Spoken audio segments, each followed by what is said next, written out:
എല്ലാവർക്കും നമസ്കാരം. ഭിക്ഷ വാങ്ങുന്നതിന് ദാരിദ്ര്യം വർദ്ധിക്കും എന്ന് പറയുന്നതിൻ്റെ കാര്യം എന്താണെന്ന് വെച്ച് കഴിഞ്ഞാൽ, ഭിക്ഷക്കാരൻ്റെ കാര്യം കോടിക്കണക്കിന് രൂപ ചിലപ്പോൾ അക്കൗണ്ടിൽ അല്ലെങ്കിൽ ബാങ്കിലുള്ള ഭിക്ഷക്കാരൊക്കെ ഉണ്ടാവും. പക്ഷേ ഇവരെപ്പോഴും ദരിദ്രവാസിയായിട്ടായിരിക്കും ജീവിക്കുന്നത്. അപ്പോൾ ദാരിദ്ര്യം അവർക്ക് ഒരിക്കലും ജീവിതത്തിൽ നിന്ന് കളയാൻ പറ്റില്ല.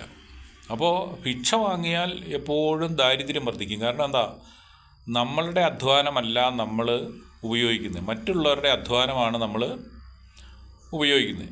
അപ്പോൾ മറ്റുള്ളവരുടെ അധ്വാനം ഉപയോഗിച്ച് നമ്മൾ ജീവിക്കാൻ വേണ്ടിയിട്ടാണോ നമുക്ക് ഈ ശരീരം, ഈ ആരോഗ്യം, ഈ അവയവങ്ങളെല്ലാം തന്നിരിക്കുന്നത്? നമുക്ക് ഈ ശരീരം തന്നിരിക്കുന്നത് നമ്മുടെ അധ്വാനം കൊണ്ട് ജീവിക്കാനാണ്. ബൈബിളിൽ തന്നെ പറയുന്നത് നിൻ്റെ വിയർപ്പ് കൊണ്ട് നീ അപ്പം ഭക്ഷിക്കാനാണ് പറയുന്നത്, അല്ല മറ്റുള്ളവരുടെ വിയർപ്പ് കൊണ്ടല്ല. നമ്മളൊരു സൗജന്യം വാങ്ങുമ്പോൾ തീർച്ചയായിട്ടും മറ്റുള്ളവരുടെ അധ്വാനം കൊണ്ട് നമ്മൾ ജീവിക്കുകയാണ് ചെയ്യുന്നത്. നമ്മൾ സർക്കാരിനോട് സൗജന്യം ആവശ്യപ്പെടുമ്പോൾ മറ്റുള്ളവരുടെ അധ്വാനത്തിൻ്റെ ഭാഗം എനിക്ക് താന്നാണ് പറയുന്നത്. ഒരു കാരണവശാലും നല്ല ഭരണാധികാരികൾ സൗജന്യം അല്ല കൊടുക്കേണ്ടത്, അവർക്ക് തൊഴിൽ കൊടുക്കണം. ഗുരുദേവൻ തന്നെ, ശ്രീനാരായണ ഗുരുദേവൻ്റെ അടുത്ത ഒരു സ്ത്രീ ചിലവിന് മാർഗ്ഗമില്ല സ്വാമി, എന്തെങ്കിലും എന്നെ ഒരു ജീവിതമാർഗം ഉണ്ടാക്കി തരണമെന്ന് പറഞ്ഞു കഴിഞ്ഞപ്പോൾ ഗുരുദേവൻ ചെയ്ത പണി എന്ന് പറഞ്ഞു കഴിഞ്ഞാൽ അവരെ ചകിരി, തൊണ്ട് അഴുക്കി അത് തല്ലി ചകിരി ഉണ്ടാക്കി അത് കയറ് വിരിച്ച് കയറുണ്ടാക്കാൻ പഠിപ്പിച്ചു. അപ്പോൾ അതുകൊണ്ട് അവർക്കൊരു ജീവിതമാർഗ്ഗം ഉണ്ടായി. അവർ പിന്നെ ഗുരുദേവൻ ചെല്ലുമ്പോൾ അവർ സ്വന്തമായിട്ടൊരു കയർ ഫാക്ടറി വരെ തുടങ്ങി. കാരണം ഒരിക്കലും സൗജന്യം കൊടുത്ത ഒരാളെ നന്നാക്കാൻ പറ്റില്ല, അവർക്ക് ജീവിക്കാനുള്ള തൊഴിലുണ്ടാക്കി കൊടുക്കുക. ഭരണാധികാരികൾ പ്രത്യേകമായിട്ട് ശ്രദ്ധിക്കേണ്ട ഒരു കാര്യമെന്ന് പറയുന്നത്, സൗജന്യം കൊടുത്ത് ആരെയും നന്നാക്കാൻ പറ്റില്ല.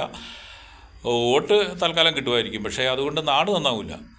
ഒരു തൊഴിൽ ചെയ്യാൻ മടിയുള്ള ഒരാളെ കൂടെ സൃഷ്ടിക്കുകയായിരിക്കും സൗജന്യമായിട്ട് എല്ലാം കൊടുക്കുമ്പോൾ സംഭവിക്കുന്നത്. ഈ സൗജന്യം കൊടുക്കൽ എന്ന് പറയുന്നത് ശരിക്കും ഒരു തട്ടിപ്പാണ്. നല്ല ഭരണാധികാരികൾ ഒരിക്കലും അർഹതയില്ലാത്തവർക്ക് എല്ലാവർക്കും ഒരുപോലെ സൗജന്യം കൊടുക്കുകയൊന്നുമില്ല. അങ്ങനെ സൗജന്യം കൊടുക്കൽ എന്ന് പറഞ്ഞാൽ ചുമ്മാ സമ്മാനം കൊടുത്ത് എന്തെങ്കിലും അവരിൽ നിന്ന് കൈപ്പറ്റുക, വോട്ടാണ് ഇപ്പോഴത്തെ ഒരു കാര്യം.